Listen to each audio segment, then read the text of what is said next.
son los residentes habituales, que ustedes conocen, ¿no? El coaureus, el estreptococcus pyogenes, por ahí el epidermidis, y también una flora transitoria que puede incluir a algunas enterobacterias, algunos hongos, y que tiene importancia particular cuando hablamos de pliegues y la región del periné, ¿no? Axilas, región de la INE, donde podría haber una mayor cantidad de gérmenes negativos. Por otra parte, también es importante que hay algunos factores locales relacionados justamente con estas acciones que tienen pliegues que están cerca de los orificios del cuerpo, y también puede haber factores lesionales dentro de las infecciones de piel y tejido, ¿no? No siempre va a producirse la edad de la infección, considerando de que una abrasión va a afectar la epidermis, mientras que una mordenal pues, puede generar una invasión de tejido más profundo, ¿no? El celular, ¿no? Y quizás hasta la fascia de los músculos. Es obvio de que las personas que tienen problemas de inmunidad, en el caso de los pacientes pediátricos, por ahí en algún país, el VIH positivo, o el tratamiento con antineoplasia en los casos de las leucemias, ¿no? Que son justamente en este grupo etario, pueden actuar predisponiendo a que aparezcan. Y obviamente la gente tiene su virulencia, ¿no? En aquellos gérmenes como el estafilococo, típicamente sabemos que de manera relativamente rápida, como el evidente, ¿no? Mientras que gérmenes como el piógenes, pues más bien en inflamación difusa, con menos tabicamientos o formaciones de colecciones de pus. La clasificación respecto a si las infecciones son superprofundas es una bastante bien conocida, por ahí se rescata el infético en las superficiales. Importante la gangrena porque implica la generación de necrosis y la necesidad de debridaciones quirúrgicas que son un poco más profundas. Y vamos a hablar también algunas sobre las infecciones de las heridas operatorias, ¿no? Un poco genérica, ya lo han visto seguramente en cirugía, y corresponde a las mordeduras humanas o de animales por el tipo de flora anaerobio que está involucrado en este tipo de ente agresor, ¿no? En cuanto a algunos aspectos genéricos de los fármacos usados en estos problemas, ha ido aumentando, ¿no? Aunque no es tan significativo, es un poco variable la resistencia a la mucovirona. El ácido fucídico, retapamulina, la resistencia es menor, pero eso como generalidad podría tenerse en cuenta. En las regiones de piel delgada, donde se pierde, como sucede en algunas quemaduras, perdón, discúlpeme un segundo.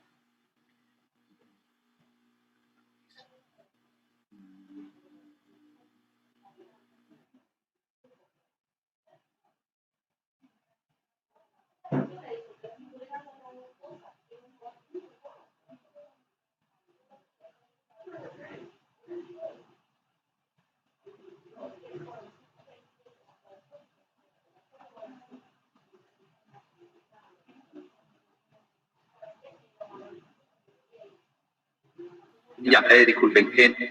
Entonces, estamos nosotros en estas generalidades hablando de un poco el riesgo que puede haber en las regiones de piel de algunos de estos antimicrobianos tópicos, aunque la toxicidad en general es baja, ¿no? Eso es en función del porcentaje de absorción que se dé.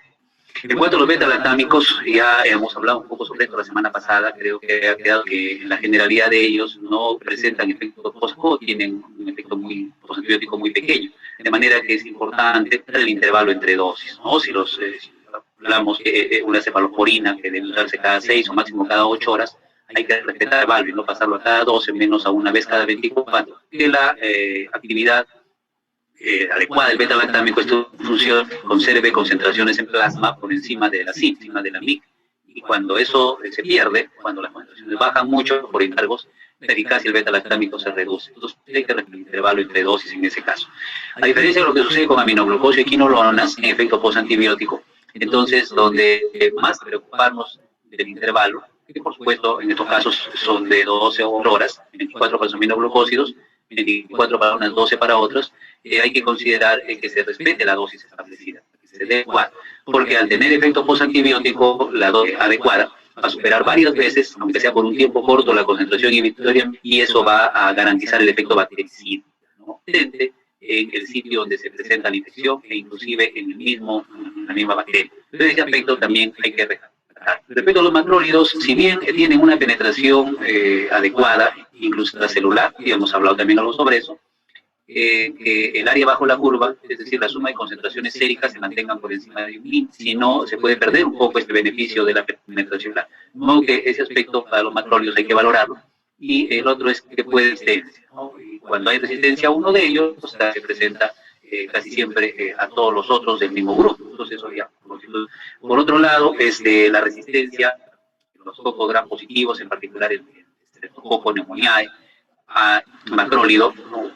O a la las aminopenicilinas, también está asociada a una resistencia a los macrólidos, ¿no? Entonces, por ahí hay ese hecho para algunos agentes en particular.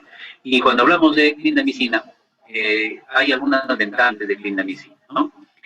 Quizás la más importante tiene que ver con su capacidad de penetración y el mantenimiento en sitios donde hay necrosis, donde hay un absceso en progresión, sitios donde el pH está bajito, donde hay gran cantidad de radicales libres, ¿no? Está generando siempre la muerte de los polimorfos nucleares. De hecho, penetran, se unen a los polimorfos nucleares y no vamos a decir, porque no es así, SINA va a resolver un absceso, ¿no? Aunque a veces, decíamos también, algunos abscesos remiten con el uso de la clindamicina, pero ayudado por el mecanismo del hueso.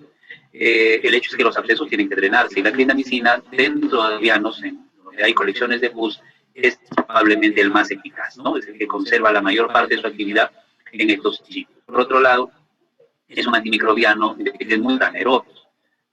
Aparte entonces de efecto que puede tener esos estafilocoquiógenes, el estafilococo aureus, que está muy metido en más, ¿no? También tiene eficacia contra los anaerobios, o sean de los bacteroides, ¿no? Diferentes tipos de anaerobios responden al tratamiento de clindamicina. Ya. Esta figura, no sé si la vimos en algún momento en años, pero se refiere a algunas características de las principales penicilinas, ¿no? Los 4 grupos principales de penicilina. Aspectos puntuales, como he dicho siempre, buscando la protección. Por ejemplo, para el caso del Biógenes, que nos interesa en este momento, la eficacia de la penicilina natural es similar a la que presenta penicilinas. Entonces, da lo mismo, como hablamos en el caso de faringitis, en el caso de la piel, penicilina V, usar una penicilina y clemisol, que usar amoxicilina o ampicilina. La eficacia va a ser la misma, cosa que no sucede con las isoxazolinas, las penicilinas antiestafilocócicas, donde nosotros tenemos la dicloxacilina, que se usa con bastante bien la presentación oral, suspensión, digamos, un costo bajo, genérica, ¿no? Entonces una de las más usadas, y la oxacilina, que es para administración. Ciertamente la resistencia ha ido aumentando, no es la misma sensibilidad que había antes, pero que se consideran todavía que pueden ser eficaces para el estafilococo aureus de la. Y por otro lado, tenemos nosotros lo que corresponde a la piperacilina, ¿no? Piperacilina es una penicilina antipseudomónica y se desarrolló con ese criterio, por acá está la pseudomona, para actuar justamente contra este agente, a otras enterobacterias, la Klebsiella, por ejemplo, contra los anaerobios, como el Bacteroides fragilis, y que va excelente contra la mayoría de cocos. Se le escaparía el estafilococo aureus, sin embargo, vigencia, ¿no? La adición de el inhibidor de beta-lactamasa, tazobactam, ¿no? Va a mejorar la eficacia y va a actuar contra el estafilococo aureus meticilino sensible. El meticilino resiste a escapar, pero ese tiene un grupo de fármacos específicos que son eficaces, digamos, contra este de estafilococo resistente, pero el sensible sí podría responder a la piperacilina tazobactam. No es el fármaco de primera línea, pero la GAN podría actuar también incluida al estafilococo aureus. Entonces es un medicamento muy interesante que tenemos disponible y que se puede utilizar por su amplio espectro en algunas infecciones más adelante. Pueden implicar no solamente a cocos gram positivos, sino y por ahí inclusive a las enterobacterias. ¿No? Está tomado la referencia original, pero se cuenta ya desde la edición de Nelson, creo que ya está ahí un poco traducido al español. Recordar la importancia, primero, en las colecciones de pus de aureus, mientras que en las lesiones no purulentas, un poco más de lesiones.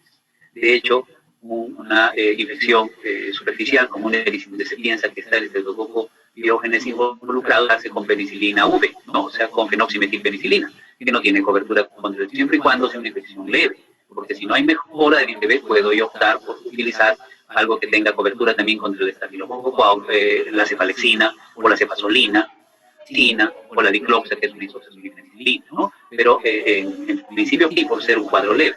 mientras que en las infecciones por leptina el estafilococo no es exclusivo, al igual que acá no se puede hablar de una total exclusividad o biógenes. Ocurría la incisión y drenaje, como sabemos, y luego de que el forúnculo ha sido, ya los mecanismos de defensa del paciente se restan. Ahora, conforme aumenta la severidad de la infección, los cuadros muy severos, no solamente el drenaje, en los casos de los abscesos, en los cultivos antibiogramas y el enfoque empírico agresivo con banco, ¿no? De manera de que podamos asegurarnos de barrer este tipo de estafilococo. Hay que recordar que la ceftarolina, que está disponible en nuestro país, aunque escasa, no es tan de libre acceso como es una cefalosporina de quinta, que tiene eficacia contra el estafilococo aureus, inclusive extensión moderada a la vancomicina, de manera que podría valer la pena tenerlo presente, ¿no? Por supuesto también hay linezolid, aunque es para tuberculosis, pero también se puede utilizar.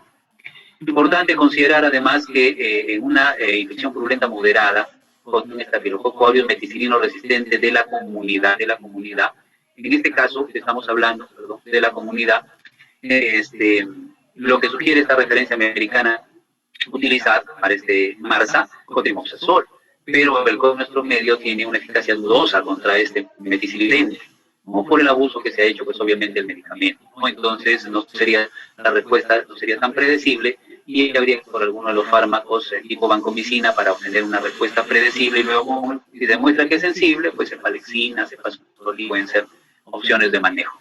Y cuando las infecciones no son purulentas, se ve que la cobertura un poco va aumentando, con clínica, con cefazolina, por ahí hasta ceftriaxona, ¿no? La idea es cubrir por los más frecuentes.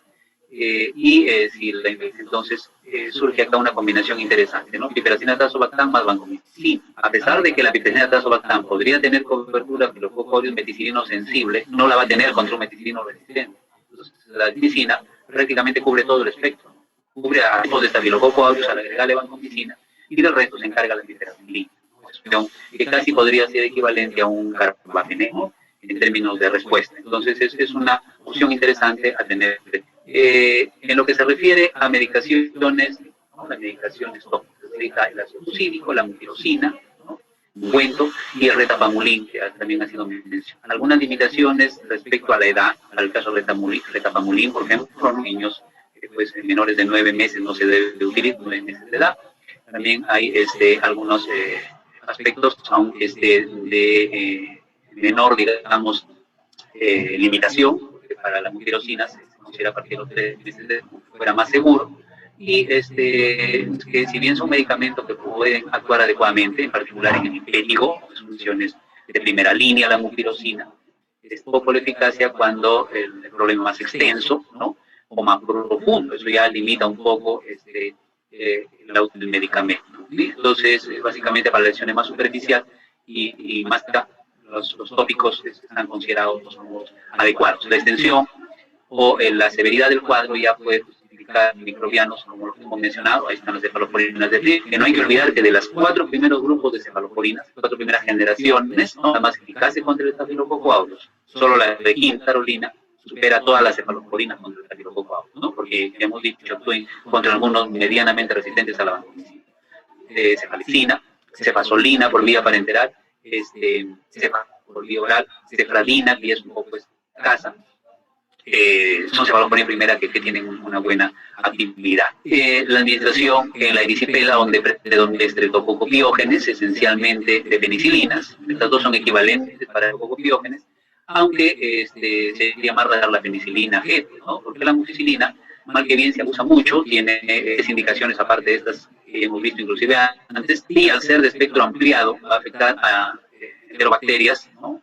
Van a aumentar el riesgo de resistencia, ¿no? La idea es lo más selectivo posible, siempre que se pueda, ¿no? La infección no sea muy severa. Y pueden tener a ambos agentes, el pneumococco y ahí están los fármacos, se pueden inclusive usar inolonas, y cuando pues que hay el meticilino resistente, obviamente hay estas opciones. Y la medicina tuvo en su momento una eficacia adecuada contra el resistente. Eso ahora es un poco discutible.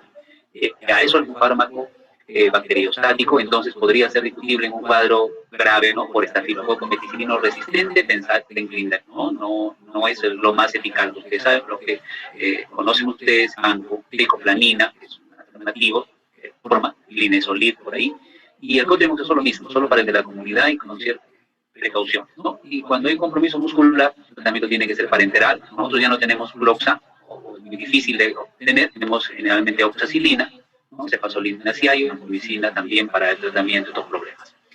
La celulitis y las infecciosizantes asociadas a la celulitis pueden dar a forúnculos, donde hay que presumir, en caso de las colecciones de pus, que está el estafilococo, más bien difusas, y sin colecciones de pus donde el estreptococo. Y hay que valorar de la celulitis en los casos en que son secuelas de traumatismos, ¿no? Penetrantes, donde hay contacto con agua, sobre todo con agua estancada, ¿no? Donde predominan enterobacterias o mordeduras, ¿no? De esas mordeduras humanas, donde hay anaerobios. Entonces, cuando hay esos factores de riesgo, el tratamiento no se va a poder con una isoxazolil penicilina, como en los dos primeros, una cefalosporina primera, sino que hay que considerar la combinación, pues, de algo de curias y algo que tenga eficacia contra los anaerobios. Una pareja, digamos, que tenga eficacia. Ahora, no siempre vamos a optar por clindamicina, ¿no? Las infeccionantes, los especies de Clostridium producen inclusive gas, y al parecer donde hay una infección por Clostridium hay una crepitación, estuviera frotando el cabello, parecido al ruido que se escucha, pues, cuando hay crepitantes pulmonares. Entonces, evidencia de gas en el tejido. Una de las opciones es el metronidazol. La diferencia un poco entre clindamicina radica en que el metronidazol era, en general, más eficaz que la clindamicina contra el bacteroides frágil. Por lo tanto, recordarán por cirugía que el metronidazol se utilizó en infecciones debajo del diafragma, se dice, ¿no? Como una especie de regla general, sea producida por enterobacterias y propios del tubo digestivo. En cambio, la clindamicina se considera un poco más para el enterobio por encima del diafragma, ¿no? O sea, o en el cerebro, en fin, en otros sitios donde no es muy usual el bacteroides, pueden haber peptococos, ¿no? Hemos dicho que ellos, especies de bacteroides, pero no fragilis, o sea, también hay otros bacteroides, y en el caso de Clostridium, ¿no? Otro de los agentes que podría responder a la clindamicina. Bueno, entonces, de todas maneras, la idea está un poco en buscar cobertura por combinaciones o APN, ¿no? Que también podría actuar tanto sobre los cocos gram positivos como las enterobacterias, como los anaerobios. Es ya una opción un poco más severa. Bien, algunas dosis, a leer ahí están, tanto de cefaloporinas como de penicilinas y de clindamicina. Infecciones necrotizantes, como dice piel, fascia y músculo, un poco en profundidad. Entonces, cuando se presume que la flora es polimicrobiana, ¿no? Hay Tactobactama vancomicina, que ya lo hemos mencionado, hay dosis para adultos niños, toma una referencia americana, el meropenem, un poco más eficaz para que predominen las enterobacterias, y el imipenem, un poco más predominen los gérmenes gram positivos, pero igual la cobertura por ahí es muy parecida. Lo que hemos hablado respecto a cobertura para enteros y anaerobios, diferenciando un poco lo que hace el metronidazol con la tranquilidad. No hay que olvidar que no solamente cubre anaerobios, tranquilidad contra los cocos gram positivos, aerobios, estafilococo, estreptococo, no lo hace el metronidazol. El metronidazol no tiene acción contra el estafilococo ni contra el estreptococo biógenes, no es su campo. Sí, está bien, anaerobios, ahí es bastante eficaz. Entonces también hay por ahí una diferencia a tener presente. Algunos antimicrobianos seleccionados para específicos, ¿no? Con las dosis inclusive para pacientes de pediatría. En el caso de las mordeduras, entonces, hay que pensar en anaerobios que hay en mordeduras animales. Hay que considerar que las mordeduras son en particular las más peligrosas, ¿no? Las más nocivas, que las mordeduras de los perros, en términos. Y que el tratamiento en este caso puede hacer algo es leve, si es una sola mordedura, si es el que está muy próximo a la cara, al cuello, ¿no? O a toda la extremidad, y no es severo, pues, el proceso. Entonces, un dato puede ir bien. Pero si las mordeduras son múltiples y más extensos, si se presenta en regiones más cercanas al eje del cuerpo, entonces podría estar carbapenem. Ahora, si hay alergia a la penicilina, ¿no? Una alergia de tipo 1 va prácticamente a proscribir a los beta-lactámicos, exceptuando astreonam, ¿no? Seguramente se acuerdan de eso. O sea, el lactámico que se puede dar en una alergia tipo 1 a penicilina es el astreonam. Tiene la misma cobertura básicamente que un aminoglucósido. Bueno, lo recordaremos probablemente en otro momento más y en este caso, entonces, quinolona más linda, ¿no? Ya hemos hablado de cobertura enterobacteria anaerobio. Y la cefoxitina, por sí, que es difícil de conseguir en la actualidad, ha aparecido totalmente en el Perú, pero es difícil de conseguir, es una cefamicina, no una cefalosporina, es una cefamicina, no importa mucho, de segunda generación con actividad antianaerobia. Entonces, este aspecto es importante, el efecto antianaerobio, porque es prácticamente como una cefalosporina de segunda generación que cubre enterobacterias, que cubre cocos gram positivos, no muy bien al estafilococo aureus, y que, obvio, ¿no? Pero, y es bactericida, es un medicamento por ahí en la actualidad es un poco difícil de conseguir. Y obviamente los carbapenem tienen un efecto amplio. Sobre las humanas predomina este germen y otros. Y el tratamiento igual, un cuadro leve, en un cuadro un poco más, si no hay este antimicrobiano, podría optarse por pipetazo mencionada acá, pero hemos dicho que pipetazo también es una opción interesante, o un carbapenem, ¿no? O sea, es un poco más severo. Igual, lo mismo, los antimicrobianos tienen actividad, como vemos, contra estafilococo meticilino. La mucina clavulanato es un caso interesante, la mente no cubre estafilococo, pero al agregarle clavulanato mejora su eficacia contra hemófilos influenza, ¿no? Contra anaerobios, de manera de que esta adición de clavulanato le otorga ventajas importantes a la mucina. En el caso de la cefalosporina, sí creemos que esto no es un dato relevante, ya lo vamos a ver en una figura posterior, no se conjuga, salvo que las lesiones fueran muy pequeñas, pues, duras de animales, las cefalosporinas. Ahí hay anaerobios, de manera que las cefalosporinas van a ser en general eficaces, van a tener una eficacia muy limitada. Los cefalopépticos sí, ¿no? Pero para mordeduras de animales o humanas va a haber limitaciones con las cefalosporinas. Un poco meticilino sensible, ahí sí van a ir bien, ¿no? La clinda, inclusive, que hemos dicho, y a conservar cierta eficacia contra el meticilino de la comunidad, fundamentalmente, la dicloxa oral. Hay tetraciclinas, pero tienen de la edad, ¿no? Lo sabemos, y la fluorquina pueden tener acción contra el estafilococo meticilino sensible, pero no son útiles meticilino resistentes. Dice que no están recomendados, de eso ya hemos hablado un poco, busquen evidencias, le dice Sugeria Mecum de la Sociedad Española de Pediatría, en algunos artículos y vamos a ver de que se puede ¿no? En los casos en que, bueno, no se puede usar otra alternativa, ¿no? Lo que en ese momento tengamos disponible. Si no hay alternativa, tenemos disponible riesgo-beneficios, si va a ser eficaz, se puede aplicar antes, pero sí en mayores de un año. No hay animales, ¿no? Entonces no encontramos por acá, si le damos una revisión, no hay cefalosporinas de primera, ¿no? Hay penicilinas, piperacilinas, ¿no? En las mordeduras de los animales, por ahí el cotrimoxazol, el metro, la clina, cefalosporinas de primera, no debemos considerarlas en general para problemas. Cefuroxima es una cefalosporina segunda, ¿ya? Podría tener alguna utilidad, pues sería cefuroxima, que casi no hay disponible. Tercera, no cubren anaerobios, pero tendrían que usarse combinadas. Hemos dicho que combinada antianaerobio sí podría brindar, ¿no? Esa combinación podría tener una buena cobertura. Enterobacteria, anaerobio. Debemos recordar que la mejor contra anaerobios, en realidad la casia, porque la levo tiene muy poca y la cipro no tiene contra anaerobios, es la moxi. El problema es que es un poco cara, y segundo, que se usa un tuberculosis MDR, ¿no? No es una quinolona que se esté orientando mucho al uso en infecciones de piel y tejidos blandos. Sin embargo, lista para los casos en que estas son secundarias a mordeduras de animales. Con un solo mes se puede cubrir pues muy bien enterobacterias, poco campos y anaerobios. Esa es la ventaja de moxifloxacina. Bueno, en las mordeduras humanas, perdón, un chiquito, tengo una llamada telefónica, disculpen, ¿sí?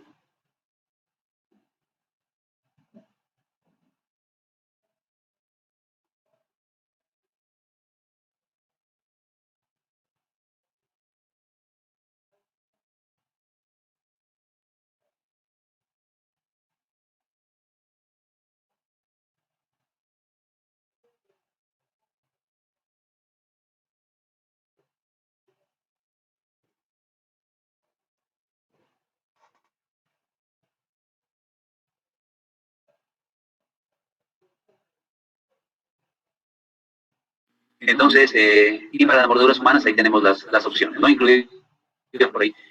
Vamos a la siguiente. Bueno, esto es para las infecciones en el sitio de herido operatorio. Lo han visto ustedes en cirugía, no lo vamos a detallar. Siempre hay que discriminar el tipo de cirugía para ver si es una cirugía que ha sido contaminada versus una más limpia, y pues hacer la cobertura correspondiente sobre los gérmenes aeróbicos, los gram negativos de este tipo, y los anaerobios, de forma que podemos usar, y hemos dicho, una cefalosporina tercera con metro, una quinolona, dentro de la intención de cubrir a ambos tipos de gérmenes. Ahora, el clonazepam no está disponible, sin embargo, es un medicamento que ya no se usa a mucha frecuencia, debido, entre otras cosas, a que tiene pues los efectos de la médula ósea, los efectos anemizantes, la interferencia, recordarán que puede producir sobre lo que es la cadena respiratoria, que en recién nacidos es pues una cosa muy, pero igual puede haber algunos problemas con los niños pequeños, y efectos de neuropatía, por ahí, tema nervioso central, algunos trastornos, aparte de alteraciones sabor, en fin. Entonces no es un fármaco, pero en algunos sitios periféricos está disponible y a veces pues, se ha agotado la clinda o el metronidazol, entonces en algunas regiones rurales podría lograrse como una alternativa. Si ustedes revisan, inclusive, vamos a manejo de neumonía, hay una guía que no es tan antigua, de neumonía peruana me refiero, que considera algunos fármacos que se pueden administrar. Habiendo otros fármacos tan eficaces o más, y pues no, pero bueno, eso es una cosa que discutiremos un poquito en su momento. Entonces, y cuando es más o menos limpia, aspirinas, cefaloporinas de primera, cuando estén lejos de los pliegues, sí hay que presumir que puede haber por ahí alguna enterobacteria o un anaerobi.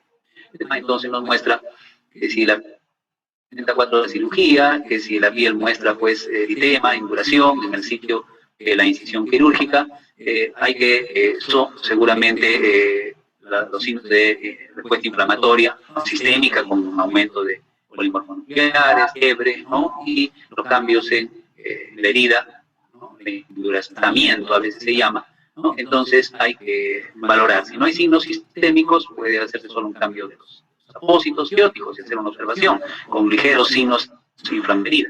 Pero cuando los signos son sistémicos, son marcados, o hay enduración o algún crosis, pues obviamente hay que pensar en muchas veces de la herida o en la limpieza de la misma y dar una de dos opciones, ¿no? Si ha sido una herida de llamadas sucias o contaminadas, involucra los tractos correspondientes, una quinolona más metronidazol o un carbapenem, y si es así, pues habría que valorar. Si presumimos que es el MARSA, tendrá que ser vancomicina, ¿no? Si no es dentro de un hospital, si ha sido una herida, algo que se ha atendido capaz en un puesto de salud, en un centro de salud, y a iridita de haber extirpado o haber un lipoma, si ha infectado, podría ser una cefalosporina clínica.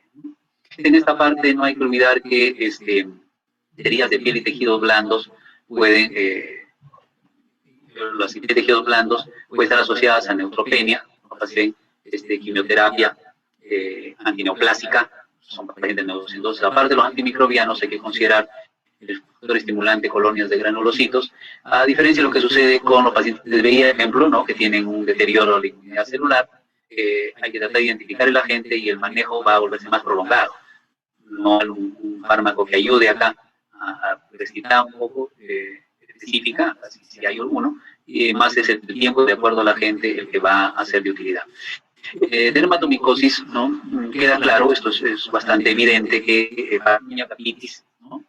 Y para la onicomicosis, para la primera, necesitamos un tratamiento sistémico, un tratamiento por vía oral, que pues fulmina, que es el fármaco de primera línea, y en nativa puede recurrirse pues al grupo de los imidazoles, con el fluconazol, itraconazol, la trebinafina, dentro de temas relevantes. Y en la onicomicosis, con menos, digamos, urgencia, se puede considerar el tratamiento oral con un imidazol, que ya nos han explicado un poco respecto a la eficacia, el acortamiento en el tiempo de uso del medicamento tópico para solucionar el problema. El ketoconazol básicamente es un imidazol que dado solo para tratamiento tópico, es muy tóxico, de manera de que el riesgo-beneficio no justifica su administración.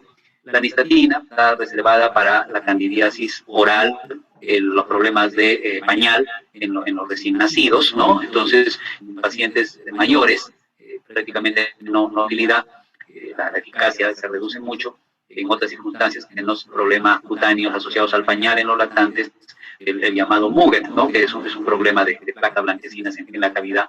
O otros tipos de candidiasis obviamente van a responder bien, en particular, aunque la resistencia ha ido aumentando y entonces para los problemas, por ejemplo, de vaginitis, ¿no? Vaginitis candidiásica, asumen otros butoconazol, ¿no? Tipo isol, que por ahí, al ser menos conocido que el fluconazol, quizá conservan todavía algo de eficacia. No hay solamente candida albicans, ¿no? Y candida glabrata, hay otros que pueden requerir otro también tratamiento que en este momento ya no vamos a mencionar.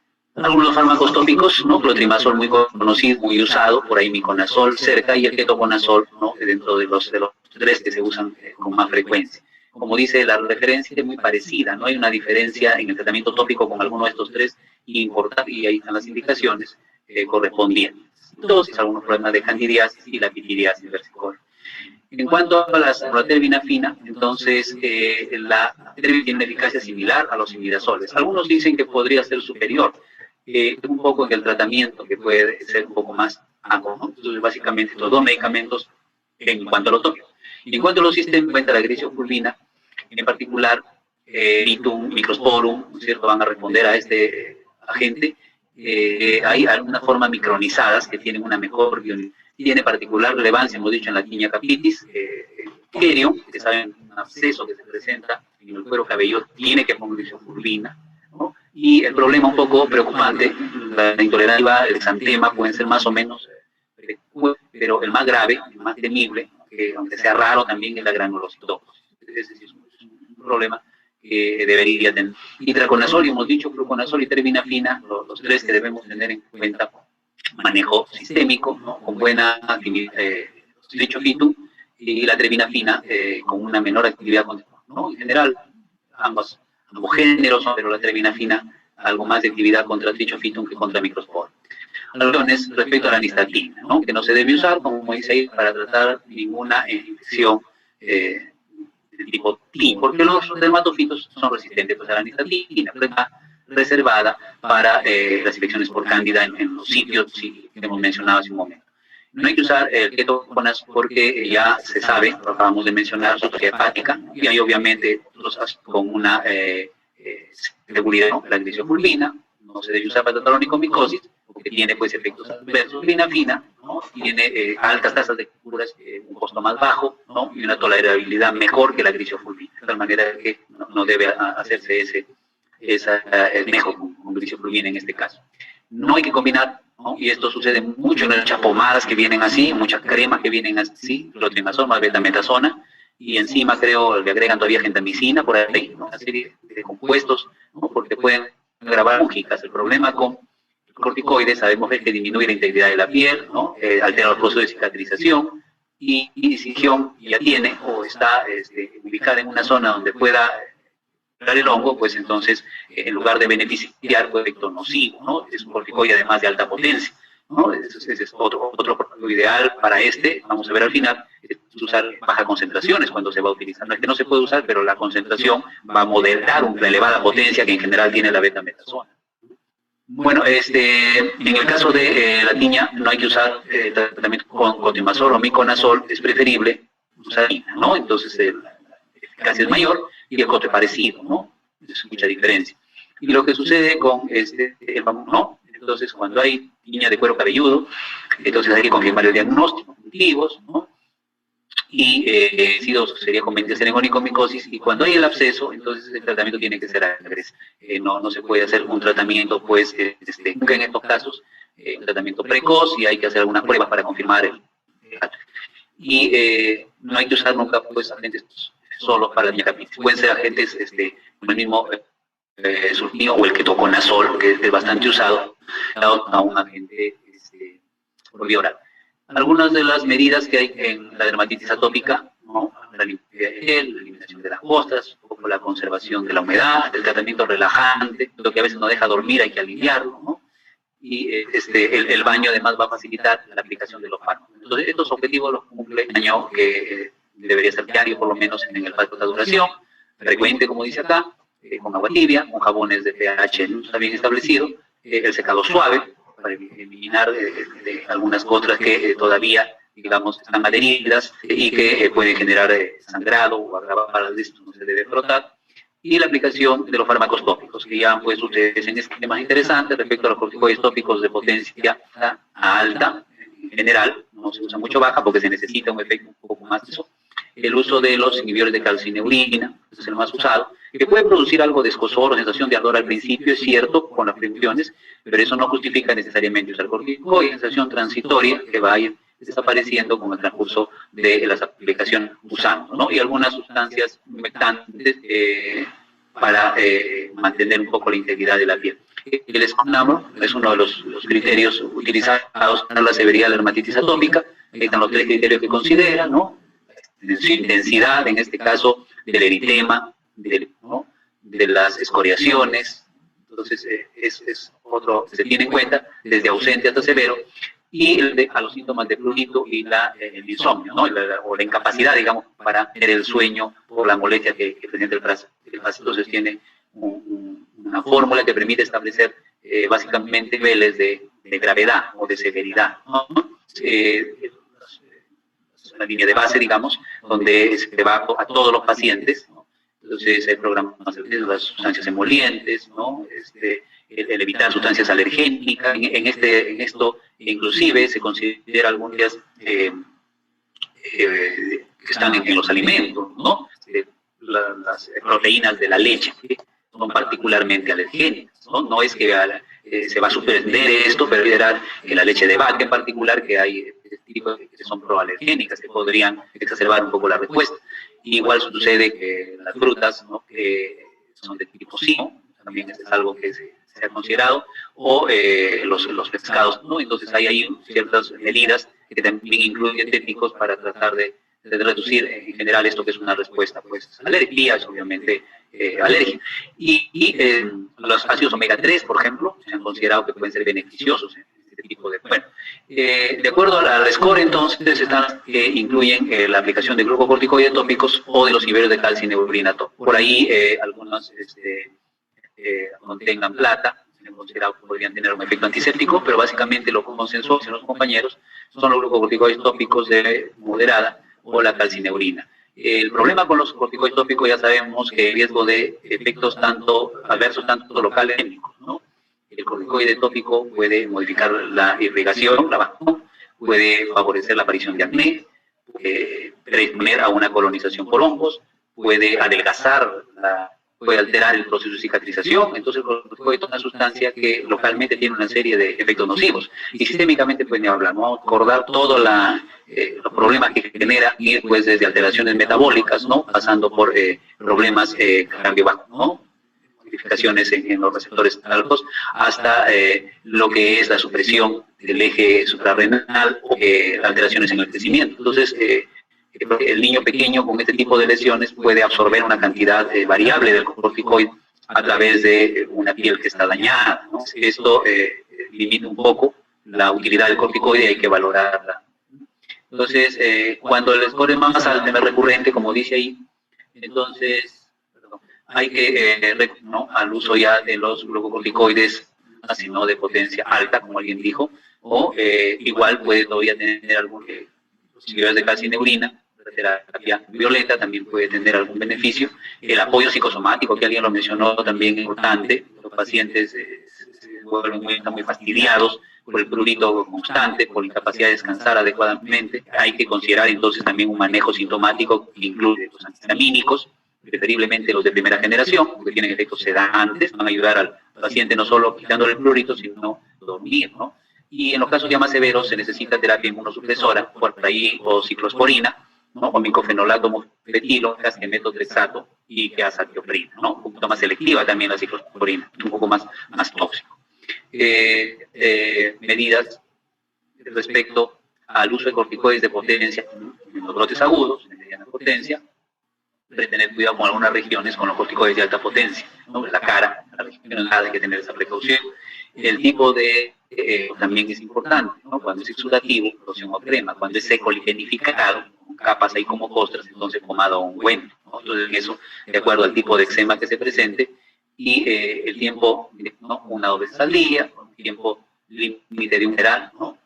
Y en cuanto haya control del eczema, si es antes, mejor retirar los efectos adversos. En cuanto al tacrolimus, ¿no? Hay una agudización cuando hay un brote, se aplica 2 veces al día, ¿no? El día es 2 veces por semana, y se puede aplicar 2 veces al día en las áreas que aparecieron, y en las áreas previamente afectadas 2 veces por semana. Es una forma de que se vuelvan a comprometer de manera importante. Para terminar, algunos corticoides, siempre recordando que las zonas donde la piel es más delgada deben, en estos casos, pues corticoides de potencia más baja, o en todo caso, no es que no se pueda aplicar potencia alta, pero si va a usar uno de potencia alta, que sea por un periodo más, ¿ah? Justamente porque esos efectos que hemos dicho se pueden en las regiones. En cambio, en las regiones como los codos, la rodilla, la palma, la planta, la región de la piel más, se puede utilizar corticoides de alta, muy alta, por siempre teniendo en cuenta que pueden aparecer efectos secundarios. Acá está la lista: uno de baja cortisona en diferentes concentraciones, uno de media, la hidrocortisona, la flusinolona también hay, ¿cierto? Siempre los que son los que determinan un poco la potencia. En los de alta está la betametasona, la beclometasona, cortisona, la metilprednisolona. El metasol es un típico agente muy conocido, ¿no?, de potencia, típico glucocorticoide disponible de potencia antiinflamatoria. ¿Ah? Esta última creo se quedó un poco por ahí, a pesar de que hay glucocorticoides de alta potencia, tienen efecto de retención de sodio y agua, como si lo tienen otros de más baja, como no, la misma prednisona. Entonces eso a veces también puede tener relevancia. Bien, eso es lo que